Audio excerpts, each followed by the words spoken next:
waxa way walaalayaal Zainu Jiji waxay qaraabo la noqonaysaa ama mataqaana ehel la noqonaysaa dadka ka qadeeyo dadka ugu awood badan leh mataqaana Puntland marwada Puntland waxay noqon doontaa dumaashadeeda maamadan u jeedin waxa way maam ijaaba la waxa way madaxweynaha Puntland Saciid Cabdullaahi Dana xaaskiisa way ijaabo mataqaana ninka guursanayo maxamuud oo Zainab guursanayo iyo ijaabo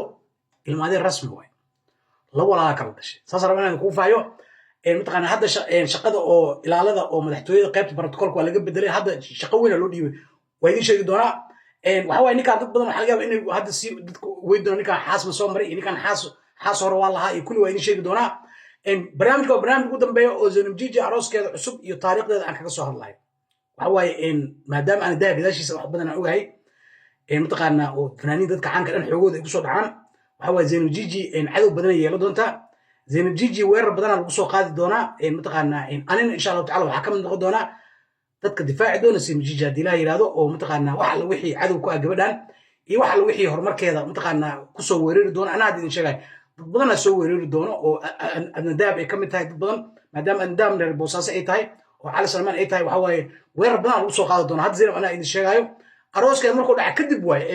macnaha weerar ku bilaabayaan taqaana iyo waxyaalo xun ay sheegi doonaan taas marka waxa way anigana garab sii doona insha Allah taala garabkeeda aan Zainu Jiji maadaama hadda aan ogahay in kala hadda ogaanaysiin waxaana gadaal ay ka soo bixi doonto si horbaca u soo ogaataan insha Allah taala walaalayaal maamadan waxa way Saciid Cabdullaahi Dana xaaskiisa way ijaabo Maxamed Yuusuf Allah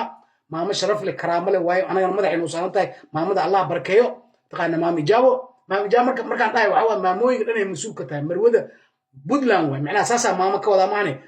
naag oo habar oo waayil kama wada aniga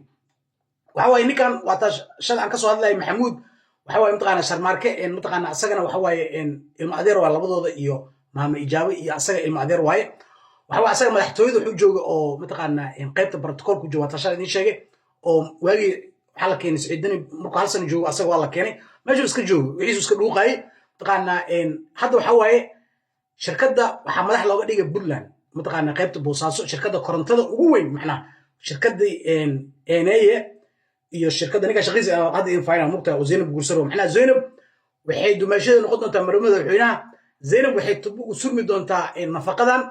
anaga waa u barakeenayna Allah u barakeey maasha Allah inahay taqaana cadowgeedana Allah jibiyo garoobada ishoodii gabdha ishoodana Allah ka xijaabo nin maasha Allah iyo reer qurux badan oo maasha Allah reer macnaha qadeeyay Zainab xiid la noqotay saas waxaan ugu duceynay waxa walaalayaal laba shirkadood gooliska qaybta korontada iyo eeneye oo isku tagay waxa way waxay la baxeen shirkad la dhahayo mataqaana waa hal shirkad la isugu geeyay Nekal waxa la Bekal la raalaado waa shirkad weyn Puntland way macnaha korontada Saciid Cabdullaahi Dani waxa way iyo marwo mataqaana ijaabo waxay ku yeesheen share ku yeesheen macnaha 50% ayaga iskale 50% waxa iskale labadaas shirkadood oo isku tagay macnaha eeneye iyo mataqaana gooliska qaybta korontada isku tagay 50% leeyihiin 50% waxa qaatay madaxweyne Dani qaatay waa la isku daray waxa laga dhigay hal shirkad laga dhigay Bekal la marka qaybta Boosaaso shirkadaas waxa way ninkan loo dhiibay waxa way ninka guursanayo Zainab loo dhiibay asaa madax ka macnaha agaasimaha guud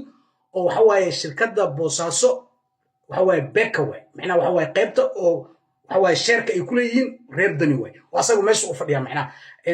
shirkadda waxa way Boosaaso Beko madax badan agaasimayaal badan joogo oo shirkadii hore eeneye iyo shirkadii hore Goliski madax ayagu u joogo qaybta waa qaybta asagu u joogo waxa way qaybta oo shirkadda 50% ay ku leedahay shirkaddan Bekada taqaana Boosaaso oo Dani iyo marwo ijaabo ninkana u joogo shaqadiisu intaas way nin qadeey waa u dhacay Zainab waa u dhacay walaalayaal maxamuud waxa way xaasar u lahaa oo hawiye abgaal ah wili gabar u dhashay hadda waxay joogtaa Masar ay joogtaa macnaha waa kala tageen confirm waaye oo ma qabo way kala tageen haddana waxa way gabdhahan is caafsadeen oo hadda Zainab heshiiyeen Zainab isguursanaa Zainab reer Boosaaso way Boosaaso aad loo yaqaana ayadan dad waxa uma naag ma kala weyn dad waxa uma hadda Zainab suuq waxa soo gelido argtontiin aroos markuu dhaco hadda ay sheegaa mugta daa gadaasheeda soo mugta xanta hadda socod waxa way Zainab ninka waa ka weyn tahay wiilkan wiil yar waay waxaas had suuq rabaa in la soo geliyo oo dadka cadowga majaarteenka qaarkood oo ka xun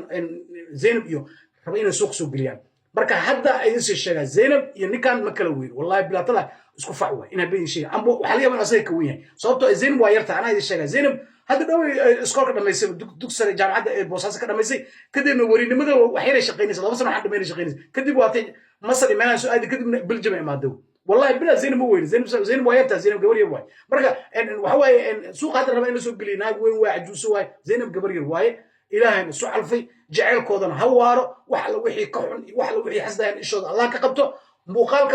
قدام بيان كسو هذا واي أو رير كان أو وأنا أركضون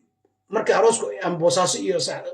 bilaa soo socdana sheekadana suuqay soo bixi doontaa diilaa yiraahdo oo waxa waaye familka oo madaxtooyada ay ka mid noqon doontaa mataqaanaa Zainab taasna way soo bixi doontaa isku soo duub waxaa leenahay hambali Zainabay ishooda Allah ka qabto cadowe waxa la wixii ku soo weerarana ana intuu fadhiyo salaamu calaykum wa rahmatullahi ta'ala wa barakatuh